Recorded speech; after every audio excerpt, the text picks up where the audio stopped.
Bonjour chers étudiants et bienvenue dans une série de TD sur les outils mathématiques. Dans cette série, je vais vous expliquer essentiellement l'utilisation du vecteur gradient, comment déterminer un potentiel dont dérive un champ électrique, un champ vectoriel d'une façon générale, et enfin comment calculer la circulation d'un vecteur suivant une courbe. Donc vous avez une série de presque 10 exercices. Bien sûr, je ne vais pas traiter tout. Il y a certains exercices qui se ressemblent. Je vous laisserai le soin de les faire. La série, vous allez la télécharger dans la description de la vidéo. Donc vous avez pas mal d'exercices sur le gradient, sur déterminer le potentiel, comment tracer le gradient des points bien déterminés, calculer la circulation d'un certain nombre de vectoriels, utiliser la circulation en coordonnées polaires, et ainsi de suite. Donc voilà la série. Bon, essayez de la télécharger bien sûr dans la description de la vidéo. Essayez de la bien travailler une fois que vous avez vu la vidéo sur les rappels mathématiques, en particulier sur l'opérateur gradient et sur les coordonnées cylindriques, sphériques et polaires. Bien, avant de démarrer le corrigé, je rappelle ce que c'est que le vecteur gradient dans les trois systèmes de coordonnées, cartésienne, cylindrique et sphérique. Eh bien, vous voyez que pour se rappeler de l'expression de gradient, il suffit de se rappeler de l'expression d'un déplacement élémentaire.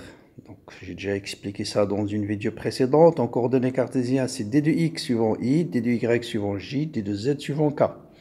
En coordonnées cylindriques, d de r suivant er plus r d de θ suivant θ, ça c'est en polaire. Et si on ajoute d de z suivant z, on obtient les coordonnées cylindriques. En sphérique, c'est d de r suivant OR, r d de θ suivant θ et r sinus θ d de phi suivant phi. Eh bien, pour déterminer l'expression du vecteur gradient, vous écrivez juste d suivant d sur d i, d sur dj, d sur dk, et la même chose sur d, d, d, d. Donc, qu'est-ce qu'il faut mettre au dénominateur? Il faut mettre juste les déplacements élémentaires. Donc, ça sera d sur dx. Là, d sur dy, là, d sur d de z. Voilà. Donc, ça, c'est une dérivée partielle. Donc, je dérive par rapport à x, y et z constants. Donc, c'est ça l'expression du vecteur gradient, ou bien ce qu'on appelle l'opérateur Nabla. Eh bien, la même chose, ici, c'est d de r. Ici, c'est r d de θ. Ici, c'est d de z. Pardon, dérivée d rond de z. Eh bien, la même chose en sphérique, c'est d de r. R d de θ, R sinus θ d de phi. R sinus θ d de phi. D de phi. Voilà l'expression de gradient dans les trois systèmes de coordonnées. Donc il suffit de se rappeler d'un déplacement élémentaire et vous pouvez déduire l'expression du vecteur gradient dans les trois systèmes de coordonnées. Bien, commençons par l'exercice numéro 1. Donc là, on vous dit, on rappelle qu'on dit qu'un champ de vecteur dérive d'un potentiel scalaire s'il existe un champ scalaire tel que f égale à gradient de petit f. Montrez que le champ suivant est dérive d'un potentiel scalaire et déterminez tous les potentiels dont il dérive. Donc voilà le champ vectoriel. D'abord, pour montrer qu'il dérive d'un potentiel, ça veut dire que c'est un champ irrotationnel. Il faut montrer que rotationnel de f égale à 0. On va commencer par ça. Voilà le champ vectoriel f. Bon, rotationnel, vous avez plusieurs façons de le calculer en coordonnées cartésiennes, ou bien vous utilisez directement le produit vectoriel Nabla vectoriel f. Je pense que tout le monde sait calculer ce que c'est qu'un produit vectoriel. Ou bien je vous donne cette méthode. Vous écrivez rotationnel de f, i, j, k, et puis vous numératez 1, 2, 3. 1, 2, 3. Ensuite, 3, j2, je divise par 2. Je divise par 2, je divise par 3, je divise par 3 qui est ici, je divise par 1, là je divise par 1 et là je divise par 2. Et qu'est-ce que ça veut dire 1? Donc rotationnel, 3 ça veut dire z, donc je dérive la composante du vecteur suivant z qui est d de 3x z au carré par rapport à quoi? Par rapport à la deuxième variable sur d de y. Moi la dérivée de la composante suivant y, dérivée de x au carré par rapport à quoi? Par rapport à z. Suivant i. et vous faites la même chose. Donc là, la dérivée de la première composante, c'est-à-dire dérivée de 2xy plus z au cube par rapport à quoi? Par rapport à la troisième variable, c'est z. Ensuite, je dérive la troisième variable, 3xz au carré par rapport à la première composante x, suivant j. Et ensuite, plus, je dérive x carré par rapport à voilà, la composante suivant y, c'est-à-dire la deuxième composante par rapport à la première variable qui est x, moins la dérivée de la première coordonnée, c'est-à-dire dérivée de 2xy plus z au cube par rapport à quoi? Par rapport à y. Suivant cas. Voilà, ceux qui trouvent cette méthode aussi facile peuvent l'utiliser. Sinon, vous utilisez le produit vectoriel classique. Bien, donc là, je voyais donc la dérivée de 3xz au carré par rapport à y ne dépend pas. X carré ne dépend pas de z, donc ce terme égale à 0, suivant i, plus la dérivée de ça par rapport à z, ça ne dépend pas de z, donc il vous reste 3z au carré. Et la dérivée par rapport à x de 3xz au carré, c'est 3z au carré, donc suivant j. Et enfin, la dérivée de x carré, c'est 2x. Et la dérivée de 2xy plus z au cube par rapport à y, bon, z au cube ne dépend pas de y, la dérivée de 2xy, c'est bien 2x. Eh bien, vous voyez bien que ceci est égal à 0. Donc ça, c'est 0, ça, c'est 0. Donc, c'est un champ irrotationnel, donc c'est sûr qu'il existe une fonction scalaire petit f, telle que grand F égale à gradient de f. Comment déterminer petit f? Eh bien, la méthode, j'ai déjà expliqué dans une vidéo précédente. Elle est la suivante. On vous dit quelles sont les composantes de ce vecteur? C'est d de f sur dx, d de f sur dy, d de f sur d de z. Donc ce vecteur doit être égal à celui-là. Ça veut dire la composante suivant x, c'est-à-dire 2xy plus z au cube, ça sera d de f sur d de x. d de f sur d de y, ça sera x carré. Et d de f sur d de z, ça sera 3xz au cube. Z au carré. Bon, je numérote ces trois équations 1, 2, 3. Ensuite, je commence par intégrer. Donc, j'intègre la première. Donc, n'oubliez pas ici, je dérive par rapport à x, y et z, ce sont des constantes. Donc, j'intègre par rapport à x, c'est quoi l'intégrale de 2x, y? Y, c'est une constante. L'intégrale de 2x, c'est x carré fois y. C'est quoi l'intégrale de z au cube? C'est une constante par rapport à x. Donc, c'est comme si vous intégrez lambda par rapport à x, c'est lambda x. Donc, plus x z au cube, plus une constante. Mais ici, y et z sont des constantes. Donc, cette constante-là peut être une fonction de y et de z. D'accord? C'est ça où il faut attention. Donc, voilà ce que me donne l'intégration de l'équation 1. Maintenant, je passe à l'équation 2. Je dérive la fonction que j'obtiens. Voilà ma nouvelle fonction. Je le dérive par rapport à y. Et je compare avec l'équation 2. Donc, je dérive d'abord par rapport à y. Qu'est-ce qu'il me donne? X carré plus c' d de c sur d de y plus c' de y, qui est égal à quoi? Qui est égal à, voilà, j'ai recopié ici, qui est égal à x carré. Donc je simplifie par x carré et j'obtiens d de c par rapport à y égale à 0. Toujours ici, je dérive par rapport à y, z égale à une constante. Donc si j'intègre, ça sera une constante, mais cette constante peut être éventuellement une fonction de z. Et dans cette étape-là, il faut réécrire cette fonction-là en intégrant la nouvelle fonction que j'ai trouvée ici. Donc f de x, y, z, ce sera x carré fois y, plus xz au cube, plus la fonction que j'ai trouvée qui est une fonction de z. Maintenant, le problème, comment déterminer a? Eh bien, j'utilise la troisième équation. Je dérive cette fonction par rapport à z. Qu'est-ce qu'il me donne? 3xz au carré plus la dérivée de a par rapport à z est égal à quoi? Est égal à 3xz au carré. Je simplifie par 3xz au carré et je trouve la dérivée de a par rapport à z égale à 0. Ça veut dire cette fois-ci a est égal à une constante. Et donc la fonction définitive, c'est celle-là. Et vous pouvez vérifier que le gradient de cette fonction est égal à ce vecteur-là. Donc vous voyez, c'est le gradient. La dérivée de ça par rapport à x, c'est 2xy plus z au cube, c'est bien ça. La dérivée de ça par rapport à y, c'est x carré, c'est bien ça. Et la dérivée de ça par rapport à z, c'est 3xz carré, c'est bien égal à ça.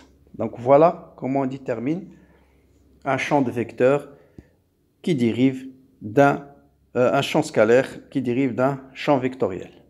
Pour l'exercice 2, c'est à peu près le même principe. On vous dit cette fois-ci un champ électrique qui est donné par cette fonction P de x, y suivant ex plus Q de x, y suivant y.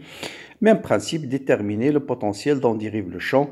Et pour le champ électrique, on écrit E égale à moins gradient de V. J'ai déjà expliqué la signification de signe moins parce que le champ électrique toujours se dirige vers les potentiels décroissants. Bien, donc là, la même chose, même principe. E de x, les composantes de E, ce sera moins d de V sur d de x et moins d de V sur d de y. Donc, E de x, c'est moins d de V sur d de x qui doit être égal à cette quantité-là, 2ax. Donc, j'intègre par rapport à x. Donc, l'intégrale de moins 2ax, c'est moins ax carré. L'intégrale des moins 2by au cube, c'est moins 2by au cube fois x, plus une fonction qui peut dépendre éventuellement de y et de z. Tout de suite, j'utilise la deuxième équation qui est EY égale à moins d de V sur d de y. Bien sûr, je dérive ça par rapport à y et je fais l'égalité avec ça. Donc, même principe. Donc, 2 facteurs de AY plus 3 BXY au carré est égal à la dérivée, moins la dérivée de ça par rapport à Y. Ça vous donne moins avec moins, c'est plus. Donc, 6BY au cube moins D de C sur D de Y. Et à partir de là, je déduis D de C sur D de Y que j'intègre. Et je trouve que C de YZ est égal à moins AY carré plus une constante qui peut être éventuellement une fonction de Z. Et voilà, donc voilà mon potentiel que je cherche, c'est celui-là. C'est une constante qui peut dépendre de Z. D'accord? Mais enfin, puisque E de Z égale à 0, donc la dérivée de B de Z par rapport à Z égale à 0, donc cette fonction-là, ça sera une constante, et voilà mon potentiel final. Bien, maintenant je passe à vous expliquer ce que c'est que la circulation d'un vecteur suivant une courbe donnée. Vous avez une courbe curviligne de A à B. Vous avez un champ vectoriel G. Bon, j'ai noté G parce que c'est un cas, on peut l'appliquer pour la pesanteur en particulier. Et ça, vous voyez, c'est tout simplement le travail de la force de pesanteur entre A et B. Donc, comment calculer la circulation? Mais ça, c'est valable quel que soit le champ vectoriel G, quelle que soit la courbe AB. Donc, la circulation en coordonnées cartésiennes, hein, donc il suffit de remplacer d de L par sa valeur, c'est d de x suivant i plus d de y suivant j plus d de z suivant k. G, c'est un champ vectoriel qui, dans le cas général, a pour coordonnées composantes p de x, y, z suivant i, plus q de x, y, z suivant j, plus r de x, y, z suivant k. Eh bien, le produit scalaire des deux, vous voyez bien que c'est p fois d de x, plus q fois d de y, plus r fois d de z. Eh bien, le but de la circulation, c'est de calculer cette intégrale curviligne entre A et B. Et on va voir comment calculer cette intégrale-là. Bon, l'intégrale curviligne, ou bien la circulation curviligne, il intervient dans le travail, il intervient dans le calcul de potentiel en électrostatique, il intervient dans pas mal de domaines. Bon, si la courbe est fermée, c'est-à-dire vous partez du point A et vous revenez au même point A, donc dans ce cas, on note la circulation avec un 0 au milieu. Ça signifie tout simplement que j'intègre sur une courbe fermée. D'accord? Pourquoi l'intérêt? On va voir que si G est un champ de gradient, ça veut dire si il existe une fonction scalaire telle que G égale à gradient de F, c'est quoi G scalaire d de L par définition? Donc je remplace G par le gradient de F, donc ça sera gradient de F scalaire d de L. Et si vous rappelez la vidéo sur le gradient, ça par définition, c'est d de F. D'accord? Donc cette circulation suivant en contour fermé, ça sera l'intégrale tout simplement d de F. Et donc, ça sera égal à 0 parce que l'intégrale d de F entre A et A, ça va vous donner F entre A et A, ça va donner F de A moins F de A. Donc si le champ est un champ de gradient, la circulation de ce champ suivant une courbe fermée, elle est nulle. Autrement dit, la circulation, c'est un champ, ce qu'on appelle en mécanique une force conservatrice. Bien. Voilà un exemple, calculer la circulation du champ électrique entre les points A de coordonnées 0, 0 et le point B de coordonnées 1, 1. Donc vous voyez 1, 1. il vérifie bien que cette circulation est égale, ne dépend pas du chemin suivi. Si le champ est un champ gradient, on va montrer que la circulation ne dépend pas du chemin suivi. Vous partez sur ce chemin, vous partez sur chemin pour aller A et B, vous calculez la circulation suivant ce chemin, bien sûr, suivant ce chemin, vous devrez trouver le même résultat si le champ est un champ de gradient. Bien, pour calculer cette intégrale, bon, je passe directement à la définition. On vient de montrer que cette intégrale, c'est l'intégrale e de x d de x plus e de y d de y. Bien, donc je remplace e de x par sa valeur. Donc le champ e de x, c'est 2 facteurs de ax plus by au cube. Et e de y, c'est égal à ça. Comment calculer cette intégrale sur la ligne AB? Donc là, il faut essayer toujours de paramétrer la courbe qu'on vous donne. Donc là, vous voyez bien que sur AB, vous avez y égale à x, parce que vous êtes sur la première bisectrice, 1, 1. Donc d de y égale à d de x, ix égale à y. Donc toute cette intégrale-là, je vais la réécrire uniquement en fonction de x ou bien en fonction de y. Donc voilà, j'ai écrit tout en fonction de x, et bien sûr, x varie entre 0 jusqu'à 1, et tout calcul vous donne 2a plus 2b. Maintenant, calcul de la circulation à partir du potentiel. Donc on va calculer la circulation, mais en utilisant le potentiel qu'on a déjà calculé. Donc on avait montré dans la première question que le champ électrique dérive d'un potentiel qui s'écrit égal à moins gradient de V. Autrement dit, que D de V, parce que je vous rappelle D de V par définition, D de V c'est gradient de V scalaire D de L. D'accord? Ou D de R, si vous voulez. Donc, gradient de V scalaire D de R. Or, gradient de V, c'est quoi? C'est moins E. Donc, gradient de V, c'est moins E. C'est moins E scalaire D de R. Donc, D de V, c'est moins E scalaire D de R. Donc, si je calcule l'intégrale de A à B de E D de R, ça sera tout simplement E D de R. Vous voyez bien, c'est moins D de V. Hein? Je vais peut-être refaire doucement. Donc, voilà. Donc, vous avez E également gradient de V. Or, par définition du vecteur gradient, la différentielle d'une fonction d'une façon générale, c'est gradient de cette fonction scalaire d de r. Voilà. J'ai E également gradient de V. Je multiplie par d de r des deux côtés. Donc, d de r scalaire d de r. Gradient de V scalaire d de r n'est autre que d de V, la différentielle de V. Donc, la différentielle de V, c'est moins E d de r.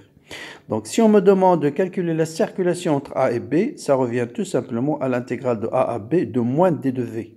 Or, l'intégrale D de V, c'est V. Entre A et B, ça vous donne V de A moins V de B. Vous voyez, ça vous donne juste la différence du potentiel en ce point, moins la différence de potentiel en ce point. Ou bien à l'inverse. Donc, quel que soit le chemin, vous avez suivi, la circulation du champ électrique ne dépend que de V de A moins V de B. Autrement dit, la circulation ne dépend pas du chemin suivi.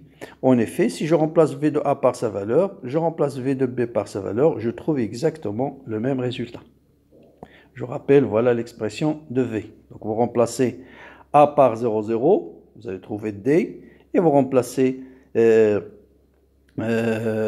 par X égale à A, Y égale à 1. D'accord? Ça vous donne moins A, moins de B, et moins A encore, plus D. Voilà, et vous allez trouver 2A plus 2B. Donc, vous voyez bien que la circulation ne dépend pas du chemin suivi. Et ça, c'est un résultat très général pour tout champ vectoriel qui dérive d'un potentiel scalaire, comme le champ électrique, comme le champ de gravitation, par exemple. Bien, donc voilà la démonstration dans le cas général. Voilà, la circulation ne dépend pas du chemin suivi. Bon, un autre exemple de coordonnées d'utilisation du gradient, je vais utiliser là la circulation de ce vecteur suivant un cercle en coordonnées cylindriques. Bon, là, je vais l'expliquer sur ce schéma un peu plus clair. Vous avez un champ vectoriel qui dépend uniquement de R et qui est suivant phi. C'est le cas du champ magnétique. Bon, c'est pourquoi l'on note B. On veut calculer la circulation de B sur un cercle de rayon petit r. Donc, qui dit cercle, tout de suite, le rayon il est constant et on va le noter grand R. C'est quoi un déplacement élémentaire suivant un cercle? J'ai bien insisté sur ça lorsque j'ai traité les coordonnées polaires. C'est bien R d de θ, d de phi ici. On a noté l'angle phi suivant phi. D de L n'a pas de composante. Un déplacement élémentaire ici. Voilà, déplacement élémentaire D de L. Vous voyez, il n'a pas de composante suivant ER. Il n'a... Voilà, déplacement D de L. Ça, c'est D de phi. Il vaut grand R D de phi suivant E phi. Donc, cette circulation va se réduire à l'incirculation suivant le cercle. C'est pour fermer. Pourquoi vous avez les zéros fermés, le zéro au milieu. Donc, K de R fois grand R fois D de phi, E de phi scalaire E de phi égale à 1. Bien sûr, R, c'est une constante. Cette fonction ne dépend que de R. Et puisque R est égal à une constante, donc elle-même, c'est une constante. Donc, K de grand R fois grand R, l'intégrale D de phi. Et l'intégrale d de phi sur une courbe fermée entre 0 et 2π, c'est phi, et ça vous donne 2π moins 0, donc ça vous donne 2π grand R fois K de R. Voilà. Ça, ce sera un résultat très utile en magnétostatique. Donc la circulation d'un champ magnétique, lorsqu'il ne dépend que de R suivant un cercle, c'est toujours 2π R fois le champ. D'accord? Donc ça, K de R, en fait, ça va être B de R. Bien.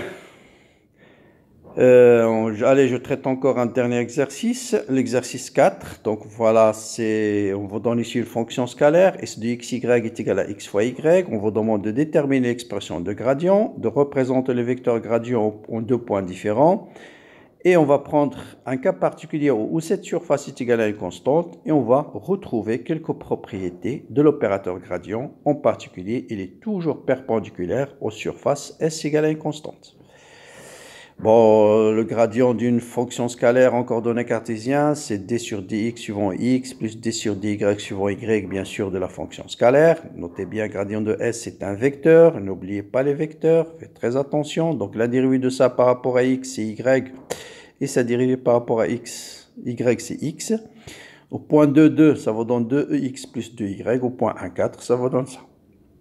Bon, prenons maintenant une surface S égale à une constante est égale à 4.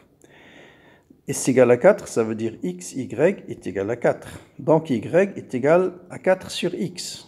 Donc, voilà la coupe y égale à 4 sur x. Je vais calculer représenter le gradient au point 1, 4. X égale à 1, x égale à 4, c'est-à-dire en ce point. Vous voyez bien que c'est 4 fois EX, voilà le vecteur 4 fois EX, plus EY. Donc voilà mon vecteur gradient, c'est ce vecteur-là. Et vous voyez bien que ce vecteur, il est perpendiculaire à la courbe. Et c'est ça, c'est une propriété très générale de l'opérateur gradient. La même chose, si je veux le représenter au point 1, 4, cette fois-ci, 1, 4, 2, 2, pardon, 2, 2. Donc vous voyez bien que c'est 2x plus 2y. 2x plus 2y, et là on retrouve encore un vecteur qui est perpendiculaire.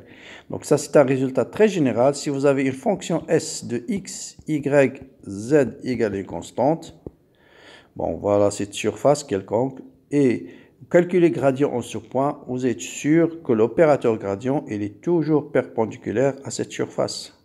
Gradient de S, il est perpendiculaire à cette surface. Autrement dit, c'est un vecteur qui est normal. Gradient de S. Autrement dit, la normale à cette surface, c'est gradient de S sur la norme de gradient de S. La norme, c'est un vecteur unitaire. Donc, si on vous demande de déterminer la normale à une surface, très facile, vous calculez gradient de l'équation de la surface égale à une constante, f de x, y, z égale à une constante. Par exemple, une surface S est égale à x, y plus z. On vous demande de déterminer le gradient, la normale à cette surface. Vous écrivez S égale à une constante et vous déterminez le gradient de cette surface et vous divisez par la norme et vous avez le vecteur normal à la surface. Donc voilà, j'arrête pour ne pas alourdir la vidéo ici et probablement je vais faire la suite dans une vidéo prochaine. Voilà, bon courage, toujours bonne année universitaire à tous. N'hésitez pas de partager la vidéo avec vos amis, de partager la chaîne, de vous abonner et à très bientôt.